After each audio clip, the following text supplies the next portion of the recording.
할렐루야. 주의 이름을 찬양합니다. 선포된 말씀이 여러분 각 사람에게 꼭 필요한 은혜가 될 줄로 믿습니다. 한번 옆 사람과 인사하시죠. 사랑하고 존경합니다.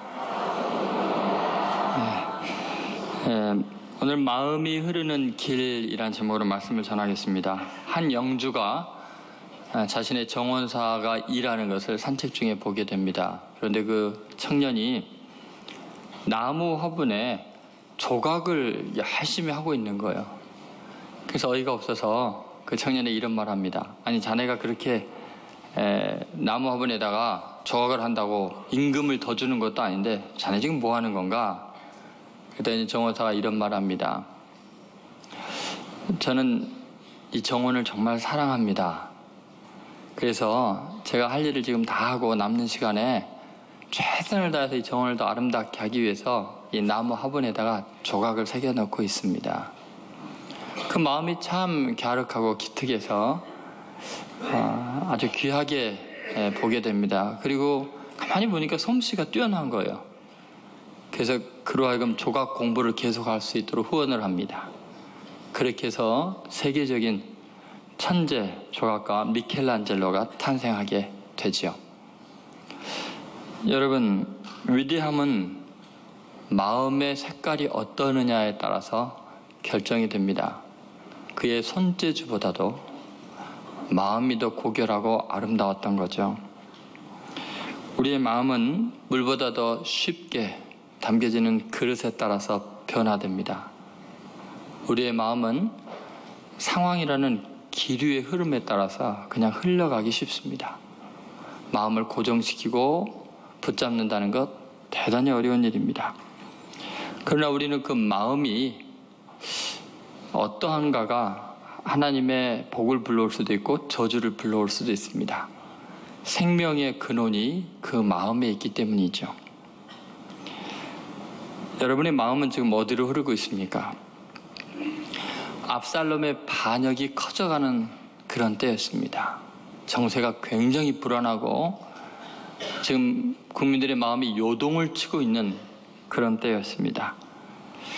그때 보이지 않던 마음의 기류가 촬영되기 시작합니다.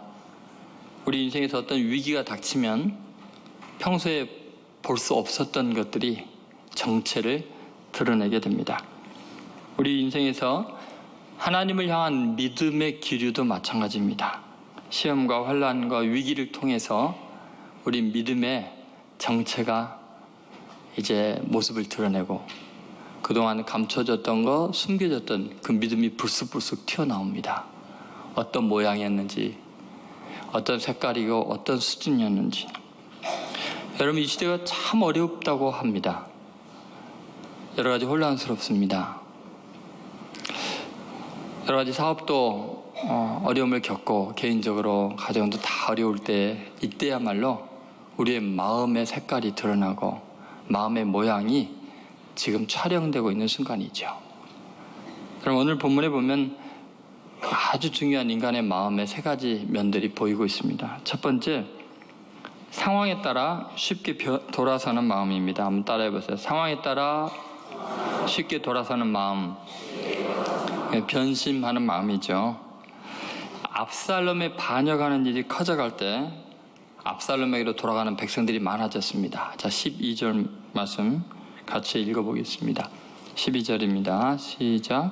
제사 드릴 때 압살롬이 사람을 보내 다윗의 모사 길로 사람 아히도벨을 그의 성읍 길로에서 청하여 온지라 반역하는 일이 커가매 압살롬에게로 돌아오는 백성이 많아지니라.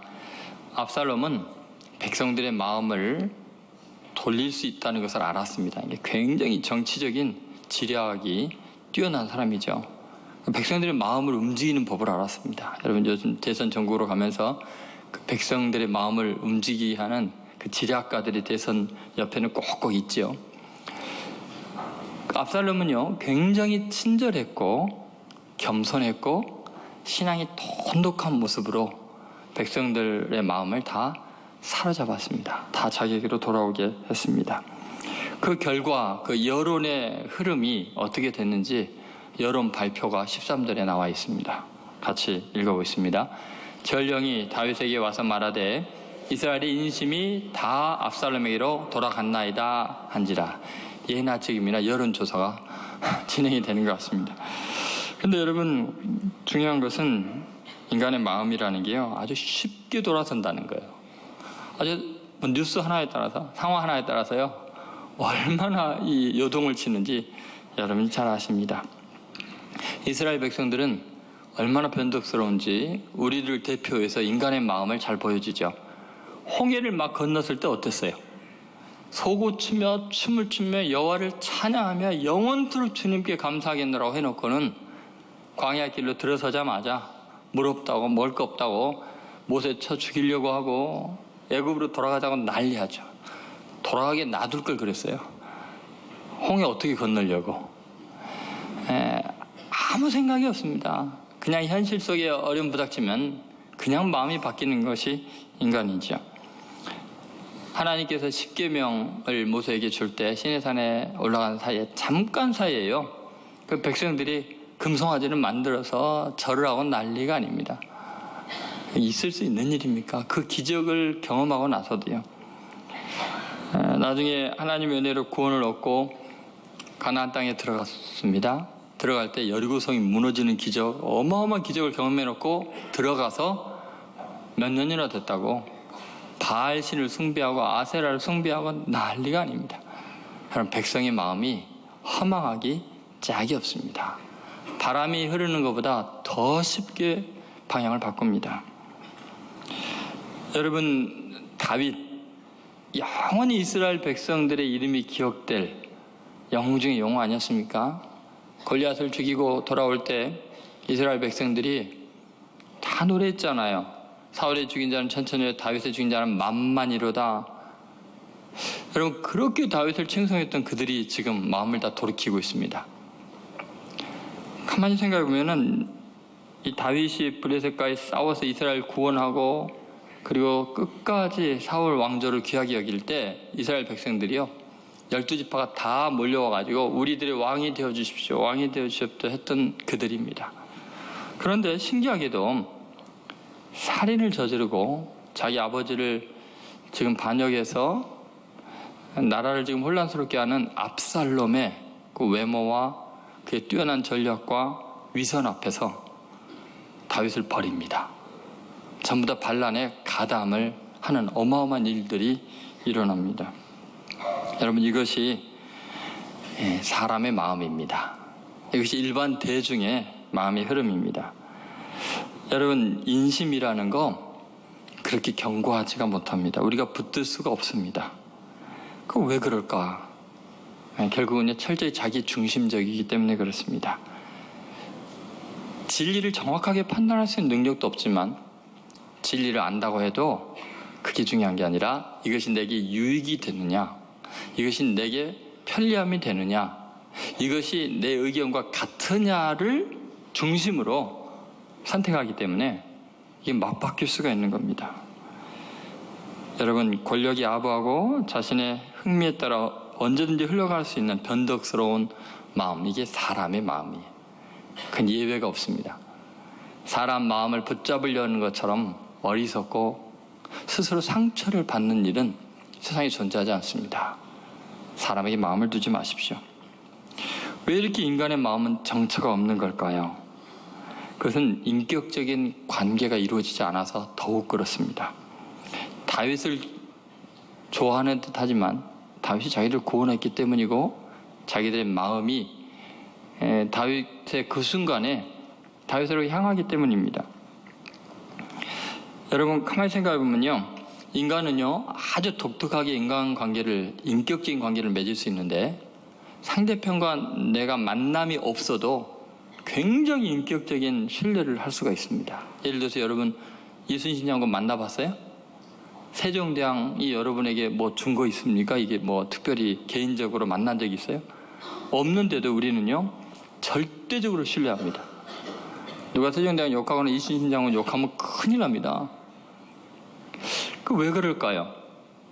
우리는 인격적인 관계 속에서 철저하게 그를 신뢰하고 그를 인정하기 시작하면은 그나마 그 마음이 고정이 될 수 있는데, 그런 아주 인격적인 중요한 연결고리가 끊어지게 되면 또는 형성이 되어 있지 않으면 상황에 따라 막 바뀝니다. 다시 말해서 자기 자신의 정체성이 확고하지 못하면 우리는 쉽게 상황에 따라서 마음이 변질될 수 있습니다.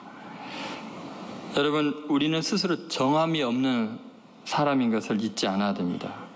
상대편의 상태에 따라서나 상황에 따라서 마음이 바뀔 수 있는 것이 인간의 모습이죠. 고려 때 유명한 장수 중에 강조가 있었고 또 부대장인 이현운이라는 사람이 있었습니다. 거란의 침략에서 맞서 싸우다 생포되었습니다. 거란의 성종 앞에 끌려갔습니다. 거란의 왕 성종이 만약에 거란을 위해서 싸우는 용사가 되기로 한다면 부귀 영화를 주고 장수의 직분을 주겠다라고 제안을 했습니다. 그때 약삭받은 이현운이 이런 말합니다. 새 하늘 아래 거하게 된 지금 옛 하늘을 그리워할 이유가 뭐가 있습니까? 간신들은 말도 잘해요. 그랬더니 옆에 있던 이 강조가 이런 말합니다. 나는 고려의 장수로서 생을 마치고 싶소. 그리고 이현운에게 이렇게 말합니다. 너는 고려 사람으로서 어찌 그런 소리를 할 수 있단 말인가? 용사된 몸으로 어찌 두 주인을 섬길 수 있느냐?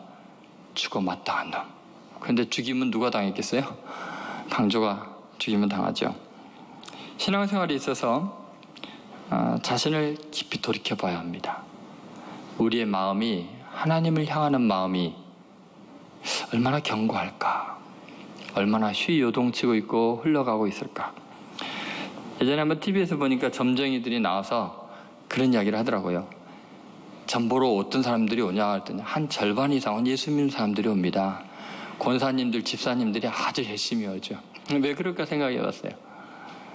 그게 신앙인가 그게? 하나님은 기도해도 응답지 않고 좀 느리시고 답답한 것 같거든요. 근데 점장이는 바로 돈만 주면 바로 응답하는데 아무리 헌금해도 응답이 없거든요. 하나님은. 자기 자신의 형편과 지독한 자기 중심적인 자기 이기적인 마음이 신앙 자체를 엉망으로 만들고 있는 거죠. 여러분, 이런 마음이 예수님을 십자가에 못 박게 합니다. 수많은 사람들이 예수님 십자가에 못 박아 소리 질렀는데 그 소리 지르는 사람들은 대부분 예수님의 은혜를 입은 사람들이었어요. 굶주릴 때 먹을 것을 주님이 주셨고 병 들었을 때 치료해 주셨고 죄인이라고 낙인이 찍힐 때 그들을 의롭다 해주셨어요. 그런데 신기하게 그들이 자기네들이 생각하는 메시아와 다른 면모를 계속 예수님이 보여주는 거예요. 자꾸 나약한 소리를 하시는 거예요. 자꾸 죽는다는 이야기를 하시는 거예요.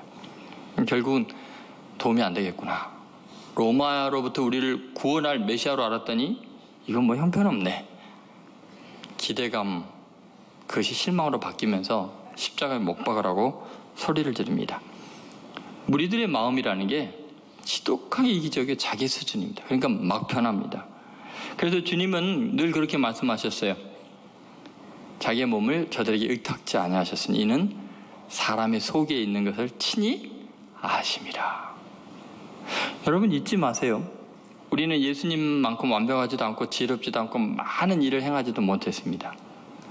사람들의 마음이 예수님에게 떠날 수 있다면요, 우리 같은 범인들을 버리고 배신하는 것은 훨씬 쉬운 일입니다. 기대를 마세요. 끝까지 나를 믿어주고 끝까지 나를 사랑하겠노라고 그럴 사람이 어디 있겠습니까? 예수님이 못한 것 여러분이 하려고 하지를 마세요. 미리 인간을 포기하세요. 그런 마음의 상처를 덜 받습니다. 자식 아무리 잘 키워도요, 아무것도 아닙니다. 그냥 장가고 시집가면 이상해집니다. 이게 내 자식 맞나? 내가 그렇게 금이 여겨 키우는데. 부하들, 직원들, 존경하는 사람들, 인간은 다 바람과 같습니다.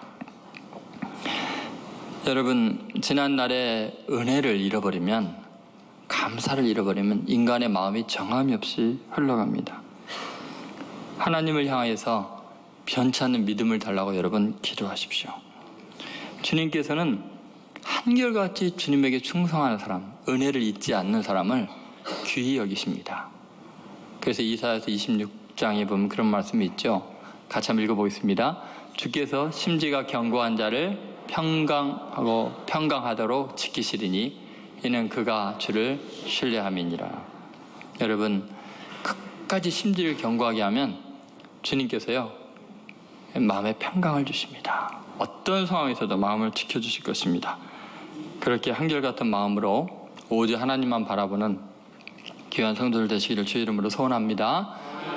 두 번째, 인간 마음에 아주 독특한 또 훌륭한 면들도 있습니다. 그것은 변화 속에서도 변치 않는 마음입니다. 한번 따라하세요. 변화 속에서도 변치 않는 마음, 충성이죠. 그러면 인간에게 또 하나님이 주신 놀라운 또 특별한 면도 있는데 그것은 아주 충성스러움이 또 유지될 수도 있습니다. 40년간 시를 써온 아주 저명한 시인이 있었습니다. 출판사와의 관계에서 이제 원고를 빨리 보내줘야 되는, 아주 중요한 시를 빨리 보내줘야 되는데 이 영감이 안 떠오르는 거예요. 어떤 시인의 시심이 움직이지 않으면요 한 글자는 못 씁니다. 근데 이미 이제 발송을 해야 될 때가 돼버렸어요. 너무 답답하고 너무 괴롭고 속이 상해가지고 예전에 했던 메모지를 쭉 들춰봤는데 그것도 자세히 보는 것도 이제 귀찮아졌어요. 너무 화가 나고 자신에게 실망을 해서 아무거나 찢어가지고 편지 봉투에 넣어가지고 출판사에 보냈어요. 근데 그 보낸 게 하필이면 아라비아 숫자 그냥 쓱쓱쓱 낙서한 거였어요. 무슨 한글이 있는 게 아니고. 출판사에서 이걸 받아보고 난리가 났습니다. 시인의 시세계가 완전히 달라졌다고. 평론가들은 더 흥분하기 시작했습니다. 완전히 차원이 다른 전혀 새로운 세계의 시를 시도하고 있다고. 역시 위대한 대가는 다르다고. 여러분, 한 40년의 그의 삶을 보고 그의 능력을 보고 평가하는 거예요. 지금의 실수와 지금의 모습이 아니라 한결같이 후원하고 믿어주는 거죠. 시인보다도 그들의 반응이 더 믿음이 큰 거죠. 더 충성된 거죠. 여러분, 압살롬의 반역이 성공하고 여론이 다 압살롬을 하고 이제 거의 반란이 성공한 것 같은 그때요, 마음을 굳게 하고 다윗에게 충성한 사람들이 있었습니다. 자, 15절 보시죠. 15절 말씀 같이 읽겠습니다. 왕의 신하들이 왕께 이르되 우리 주 왕께서 하고자 하시는 대로 우리가 행하리이다. 보소서 당신의 종들이다 하더라. 여전히 우리는 종입니다. 왕께서 하고자 하시는 대로 우리가 행하리이다. 여러분, 상황에 따라 지금 마음이 흐르는 게 아니에요. 그냥 왕이 하는 대로 따라 하겠다는 거예요. 왕을 끝까지 왕으로 모시겠다는 거죠. 흔들림이 없습니다. 여러분, 이분들의 이 충성심이 위대한 것은 뭐냐면 왕의 마음은 변하고 행동도 변했는데도 자신들의 충성심은 변하지 않는 거예요. 왕의 수준이 너무 낮아졌는데도 이들의 충성심은 왕이 최고로 훌륭할 때와 똑같은 모습이죠. 자, 어떻게 이룰 수 있을까요? 14절을 보면요, 대단히 실망스러운 왕의 모습을 보이거든요. 다윗답지가 않습니다. 자, 14절 같이 읽겠습니다. 다윗이 예루살렘에 함께 있는 그의 모든 신하들에게 이르되 일어나 도망하자. 그렇지 않으면 우리 중 한 사람도 압살롬에게서 피하지 못하리라. 빨리 가자. 두렵건대 그가 우리를 급히 따라와 우리를 해하고 칼날로 성읍을 칠까 하노라. 여러분, 다윗답습니까? 겁쟁이가 돼 있잖아요. 지금 첫 마디가 뭐예요? 뭐라고 나왔어요? 일어나 도망가자는 이야기부터 합니다. 더 심각한 말은요, 겁쟁이가 됐을 뿐만 아니라 자기 부하 장수들 백전 어떤 노장들에게 가슴 아픈 말을 합니다. 이게 뭐예요? 그렇지 않으면 우리 중 한 사람도 압살롬에게서 피하지 못하래. 전력 평가를 지금 어떻게 하고 있는 거예요? 요압 장군 같은 사람이 이 말 듣고 얼마나 마음의 상처를 받았겠어요. 그 압살롬 한 주먹감도 안 되는데 이런 말을 하잖아요. 사람이 변해도 너무 변했잖아요. 살인하고 간음하고 집안 엉망이더니 이제 신앙까지 잃어버렸나, 치매가 걸렸나, 인간이 왜 이러나. 얼마나 실망스럽습니까?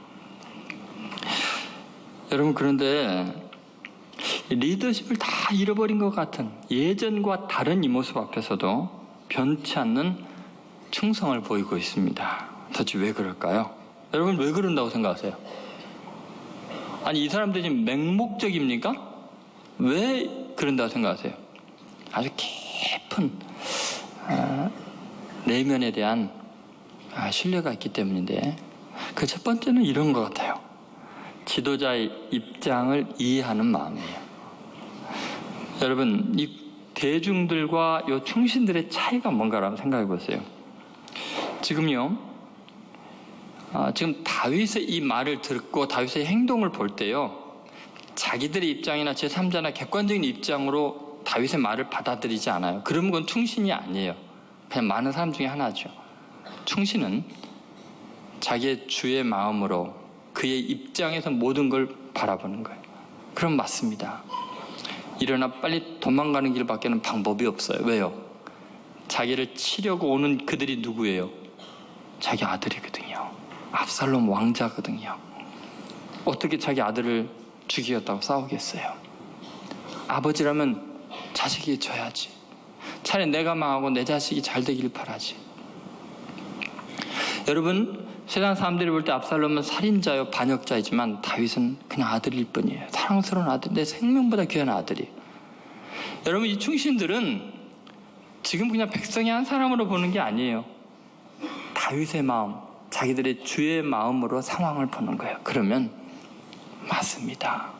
왕이 행하신 일이 옳습니다. 이해가 됩니다. 배려해주고 이해해주는 마음이지요. 여러분, 왕보다도 신하들이 더 위대합니다. 이 상황보다도 이들의 마음이 더 거룩합니다. 여러분, 해석학에서요, 정말 진실을 정확하게 해석하고 이해할 수 있는 가장 중요한 것이 뭔가, 여러 가지 해석학적인 방법들이 있습니다만 그 중에 하나가 이런 것입니다. 신뢰 해석학 또는 긍정의 해석학이라는 것이 있는데요, 그것은 자기가 이해하려는 대상, 그 대상을 먼저 신뢰하고 긍정한 다음에 그 상황을 다시 보는 거예요. 내 입장이 아니라 상대편의 입장을 일단 인정해주고 긍정해주고 보면 겉표면에 드러난 것과 다른 또 다른 세계가 보이고 진실이 느껴지게 되죠. 그래서 늘 그렇습니다. 이해한다는 것은 상대편 밑에 서봐야 돼요. 그래서 영어의 understand도 마찬가지, 독일어도 마찬가지입니다만 understand, 그 사람 밑에 서봐야 돼요. 그 사람 자리에 서봐야 되는 거죠. 또한 지도자의 인격을 신뢰했던 것 같습니다. 여러분, 지금 말도 안 되게 도망가자, 그렇잖아요. 우리 한 사람도 살아남지 못하리라, 이 말의 의미가 뭘까요? 지금요, 다윗의 일생 동안의 삶을 보면 다윗은 자기가 왕이 되고 안 되고에 관심이 있는 게 아니라 사람을 귀히 여기고 사람을 살리는 데 관심이 있는 거예요. 그러면 여러분, 지금 압살롬의 군대를 일으켜가지고 지금 반란을 일으켜서 쳐들어오는데, 예루살렘 성으로 오는데 그것과 맞서 싸우면 결국은 누가 다쳐요? 내내 그 백성이에요. 형제가 형제를 서로 죽이게 돼요. 그 사랑하는 백성끼리 싸우는 거를 절대로 용납할 수 없는 거예요. 그러면 그 백성들의 생명을 보호하기 위해서 자기의 왕권을 내려놓는 거예요. 부끄럽고 창피하게 무능한 바보처럼 도망가야 되는 거예요. 모든 부귀영화를 잃어버리게 되는 거예요. 그럴지라도, 내가 쫓겨갈지라도 국민들 마음 한 사람도 다쳐서는 안 되는 거예요. 한 명도 죽어서는 안 되는 거예요.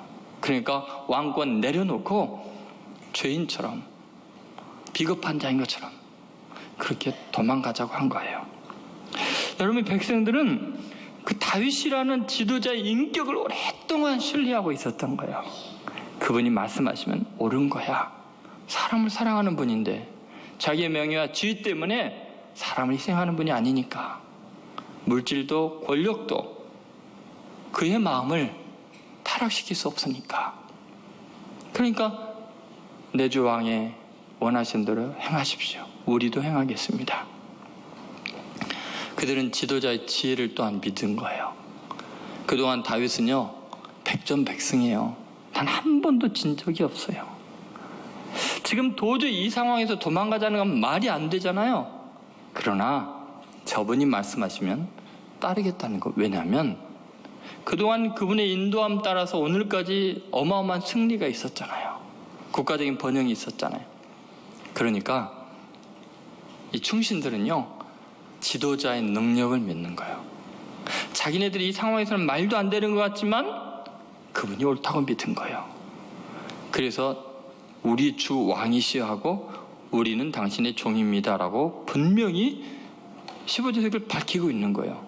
자신의 위치를 망각하지 않았어요. 상황 파악을 자기네들이 더 잘한다고 생각하지 않았어요. 종은 종일 뿐이에요. 신하는 신하일 뿐이에요. 그분은 주이고 왕이에요. 그러면 옳습니다. 지금 내가 이해 안 가지만 그동안의 당신의 혁혁한 승리를 보니까 이번에도 승리할 줄로 믿습니다. 그게 믿음이죠. 여러분, 주님을 향한 여러분의 마음이 어떤지 모르겠어요. 여러분, 우리는요, 이 세 가지에서 자꾸만 실패해요. 한번 생각해 보세요. 우리가 주님에 대해서 어떻게 생각하고 있는가? 여러분, 예수님의 입장에서 사태를 봅니까? 아니면 여러분의 개인적인 감정과 여러분의 상황으로 결정합니까? 내게는 원수이지만 주님에게 보면은 십자가에 죽을 만큼 사랑하는 하나님의 자녀예요. 원수를 사랑하는 이유가 그런 거예요. 그러면 아멘 해야 돼요. 아무리 며느리가 미워도 아멘 해야 돼요. 사랑해야 돼요. 왜요? 나한테는 참 왼수 같은데 누구에게 귀한 딸이고 하나님의 딸 아니에요? 예를 하나만 들은 거예요. 제가 시간이 없어서. 제게 며느리가 없기 때문에 이런 이야기를 할 수 있어요. 여러분 생각해보세요. 지도자의 인격을 신뢰하는 거 보세요. 여러분 예수님의 인격을 신뢰하십니까? 결국 내게 일어난 일이 있을 수 없는 일인 것 같고 너무 억울한 일인 것 같고 엄청난 손해를 보는 것 같고 내 사업에 여러 가지가 너무 복잡한데 이것이 주님이 나를 사랑하고 사람을 사랑하기 때문에 내게 최선을 주신 걸 믿습니까? 그게 믿음이죠. 여러분 예수님의 지혜를 믿으십시오. 모든 거 합력하여 반드시 선을 이루시는 주님입니다. 한 번도 지신 적이 없어요. 실패한 적도 없고요. 그분은 완전하신 분이세요. 그럼 여러분에게 일어나는 모든 일에 주님의 주되심을 인정하십시오. 주님 옳습니다. 저희들은 주님의 종입니다. 주님의 행하는 대로 따라가겠습니다. 그래서 자기를 부인하고 자기 십자가를 져야 주님을 따라가요. 주의 주되심이 인정이 되는 거죠. 세 번째, 아주 중요한 마음이 있어요. 더 깊은 인간의 내면의 마음이 이제 포착이 되는데 이런 겁니다. 감동을 창출하는 영성입니다. 그것은 믿음인데 한번 따라해보세요. 감동을 창출하는 영성. 여러분 사실 오늘 본문에 나오는 이들이 이렇게 다윗에게 지금 다윗은요 아주 형편없이 지금 몰락하고 있거든요. 살인했고 간음했고 집안은 지금 집안에서 살인사건이 일어나고 엉망진창이에요. 리더십 다 잃어버린 상황이에요. 그런데 어떻게 당신은 우리의 주와 왕이시기 때문에 우리가 행한 대로 따라 행하였으면 우리는 종입니다. 이 고백이 나오냐는 거예요. 여러분 이게 가능해요? 여러분 여기는 굉장히 깊은 의미가 있습니다. 그것은 이들이 다윗 왕에게 충성하는 그 헌신은 사실은 하나님에 대한 믿음의 고백입니다. 하나님에 대한 신앙 고백을 지금 이렇게 하고 있는 거예요. 왜냐하면 다윗은 누가 왕으로 세운 거예요? 하나님이 임명한 거예요. 하나님의 주권에 속한 일은 예수님도 그랬어요. 너가 누가 낸 남의 하인을 평가하느냐 판단하느냐 세우거나 넘어뜨린 것이 그 준액이 있지 않느냐 그랬지 않습니까?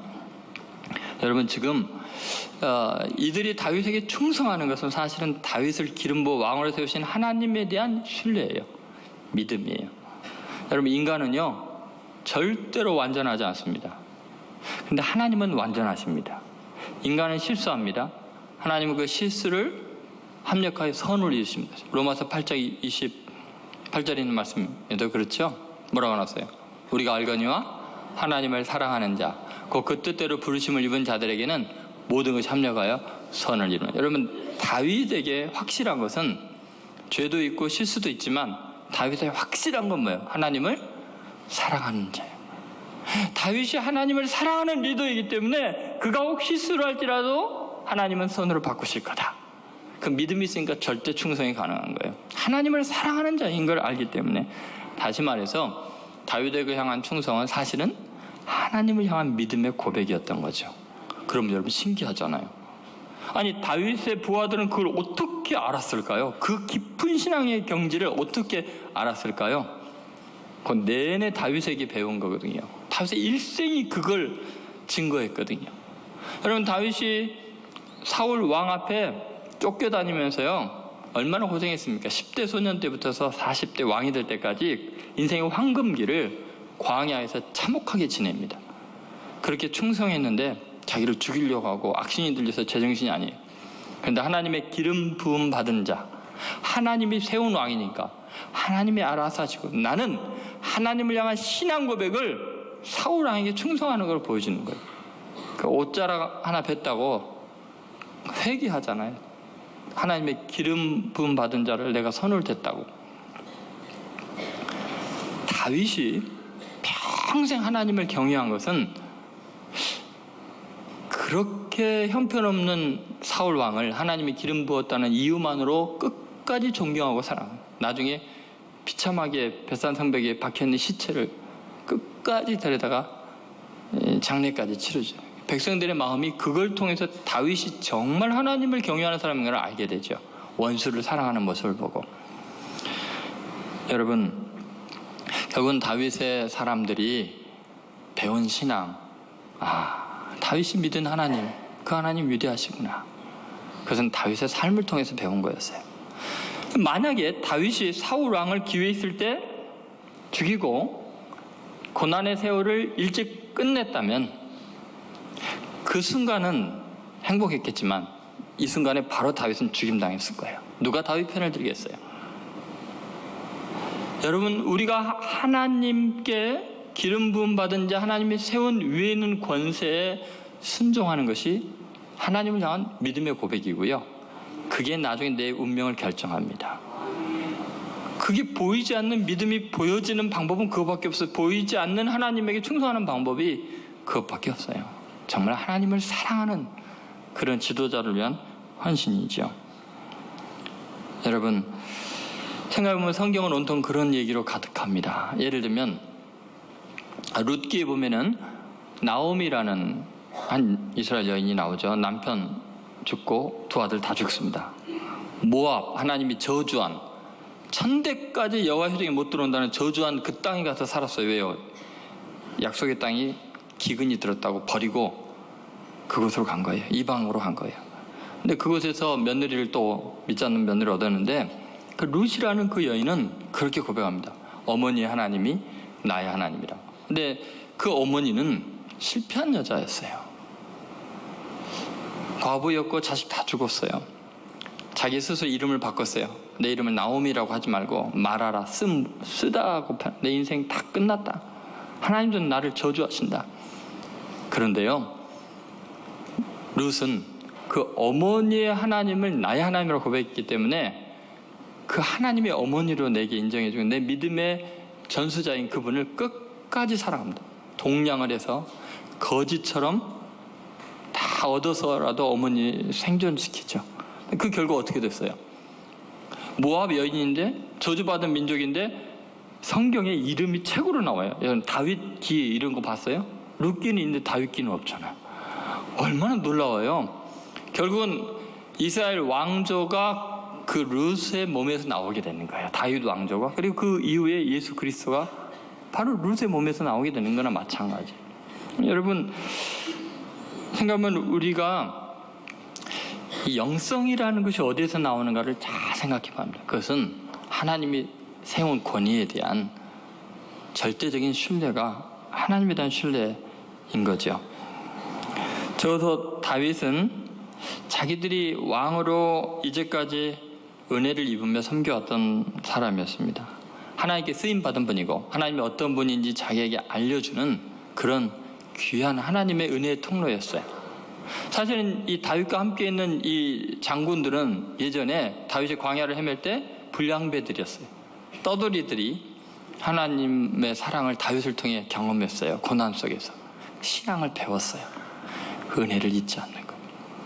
여러분, 교회에 여러분의 선배들, 신앙의 어른들을 은혜를 잊어서는 안 돼요. 다 그분들이 우리에게 전해준 믿음으로 오늘 우리가 있는 거죠. 저도 마찬가지고요. 여러분, 자신들의 위치를 다윗의 반응이나 현재 수준으로 착각하지 않았어요. 자녀들이 다윗보다 더 뛰어나거나 의롭다고 생각하지 않았어요. 하나님이 세운 사람은 끝까지 하나님이 세운 사람을 인정한 거죠. 이들을 하나님이 반드시 갚아주시고 이들의 신앙 고백을 그대로 받아주십니다. 하나님께서는 아마 이런 신하들의 모습에 얼마나 놀라셨을까요? 한번 생각해 보세요. 지금 이스라엘의 그 혼란스러운 상황이 지금 뭐 반란이 일어나고 뭐 정적이 불안하고 그런데 다윗도 있고 압살롬도 있고 많은 백성들도 있고 이 신하들도 있지만 이 위에서 보시는 하나님의 마음이 어떨까요? 이 신하들의 신앙 고백을 들으시며 하나님의 마음이 얼마나 설레이고 가슴 뭉클했을까요? 여러분, 예수님께서 이런 제자들 좀 있었으면 얼마나 좋았을까? 예수님이 자기들의 기대와 다르게 행동하기 시작했습니다. 기적을 일으켰고 정말 먹이고 살리고 어마어마한 치유하는 능력들을 또 지혜로운 말씀 앞에서 대단한 분이 될 거로 생각했다가 지금 다윗이 예루살렘에서 나갈 때 이 초라한 모습이 예수님이 예루살렘에 들어갈 때의 초라한 모습과 아주 일치하고 있거든요. 지금 이스라엘 백성들의 기대감과 너무나 다른 거예요. 예수님은 나귀를 타고 올라가질 않나. 이제 곧 잡혀서 죽임을 당할 거라고 이야기하시질 않나. 체포되는 순간 아무 반항도 안 하시고 그대로 잡히시질 않나. 채찍당하질 않나. 모욕을 당하질 않나. 벌거벗겨 매달리질 않나. 완전히 리더로서의 자격을 상실했습니다. 그런데 여러분, 그런 순간에 정말 그 예수님의 마음을 이해해주는 영성 있는 제자들이 있었으면 얼마나 주님이 위로를 받았겠습니까? 그들은 자기네의 기대와 다르게 세상에서 정말 나약한 모습의 주님을 다 배신하고 떠납니다. 마음이 물 흐르듯 다 도망갔습니다. 예수님께서 다 알고 계셨어요. 그래서 어느 날 그렇게 말씀하신 적이 있죠. 말세에 내가 믿는 자를 보겠느냐. 진짜 믿음을 보겠느냐. 세상에 사랑이 식어질 때, 그때 상대편은 변하고 기대에 못 미쳐도 하나님 때문에 사랑하고 하나님 때문에 귀히 여기고 섬길 수 있느냐는 거예요. 내 주 왕이, 내가 존경하는 사람이 내 기대와 다르게 행동하고 내게 상처를 줄 때에도 여전히 나는 하나님 때문에 존경하고 사랑하는 그 영성의 빛을 발할 수 있냐는 거예요. 여러분, 영성은 그럴 때 실체를 드러냅니다. 수준이 나타나게 되었습니다. 여러분, 상황과 상관없이 내 할 도리를 다 하는 것이 믿음입니다. 충성하고 끝까지 사랑하다가 손해보고 죽으면 죽는 거예요. 알렉산더 대왕이 전쟁에서 대부분 이겼지만 엄청나게 전세가 불리해지고 위협을 당하는 순간이 왔습니다. 거의 패전이 돼서 도망을 가게 되는데 위험할 때가 되니까 주위에 있는 병사들이, 장군들이 다 슬금슬금 도망가 버리고 자기 목숨 살겠다고 알렉산더 대왕도 할 수 없이 도망을 갈 수밖에 없었습니다. 도망을 가려고 하는데 한 병사가 그래도 알렉산더 대왕을 보호하려고 애를 쓰는 것을 봤어요. 근데 그 위험한 순간에 알렉산더 대왕이 그 자기 말에서 큰 무거운 짐을 하나 대주면서 너 이걸 가지고 좀 빨리 도망가라. 그러니까는 이 부하가 지금 자기 목숨 이게 좀 보존하기도 힘든데 이 무거운 짐을 지고 이 전쟁터에서 도망가면 얼마나 힘들겠어요. 근데 참 신기하게 그 병사가 대왕 폐하의 말에 순종하겠습니다. 그래서 이걸 들고서 그 위험한데 이 짐으로 막으면서 이렇게 이제 헤쳐나가는 거예요. 그리고 나중에 전세가 역전이 되었고 대승을 거둔 다음에 그 부하를 불렀어요. 너가 위험할 때 내게 충성을 다했는데 내가 너에게 어떻게 상을 보상할까? 내가 너에게 가지고 가라고 했던 그 내 무거운 짐 있지? 그건 네 해라. 안을 열어보니까 그게 전부 다 금덩어리였어요. 여러분, 우리 인생에서 이해할 수 없는 무거운 짐이 있고 내가 살기 힘들어도 감당해야 할 사명이 있고 끝까지 주님의 편에 서서 이런 어려운 시대에 내가 예수 믿는 사람이라 고백하고 그런 여러 가지 힘들고 어려운 시험들이 전부 다 주님 오실 그날에는 우리에게 상으로 바뀔 거예요. 다윗이 나중에 돌아오잖아요. 복귀하잖아요. 그때요, 모든 군사체계, 정치체계, 장관직 다 바뀝니다. 위기의 순간에 드러났던 믿음, 충성심이 다 보상을 받게 되지요. 우리 주님 오실 때 우리도 그렇게 될 줄로 믿습니다. 여러분, 충성이라는 말, 믿음, 신실과 어원이 같아요. 근데 이 충성이라는 단어에 이 피스토스라는 단어, 여기서 우리가 지금 익숙하게 쓰고 있는 아주 중요한 단어가 파생이 되는데 그 중에 하나가 피스톤입니다. 자동차가 움직이는데 결정적인 에너지 전달원이 뭐예요? 피스톤이에요. 피스톤이 없으면 자동차가 갈 수가 없고 달릴 수가 없어요. 근데 여러분, 발명가들이 자동차를 움직이게 하는 이 엄청난 힘, 에너지를 전달하는 이 힘, 피스톤이라고 이름을 왜 지었을까요? 왜 피스티스에서 했을까요? 여러분, 피스톤은요, 한결같이 그 자리에서 움직입니다. 뭐 빨리 가든 빨리 움직이든 천천히 가든 그 자리를 안 떠납니다. 그 자리에서 늘 한결같이 움직입니다. 그게 믿음이고 충성이고 신뢰입니다. 그래야 사회가 움직입니다. 그래야 가정이 계속 돌아갑니다. 그래야 교회와 이 민족에 희망이 있습니다. 피스톤 같은 믿음과 신뢰가 영성이 깊은 충직한 사람들이 이 민족을 지키는 거, 이 민족의 미래를 열어가고 역동적으로 만드는 힘이 되는 줄로 믿습니다. 여러분, 다윗에게는 이런 훌륭한 사람이 있었기 때문에 위대한 다윗이 됐어요. 다윗이 다윗된 것은 혼자가 아니라 피스톤 같은 충신들이에요.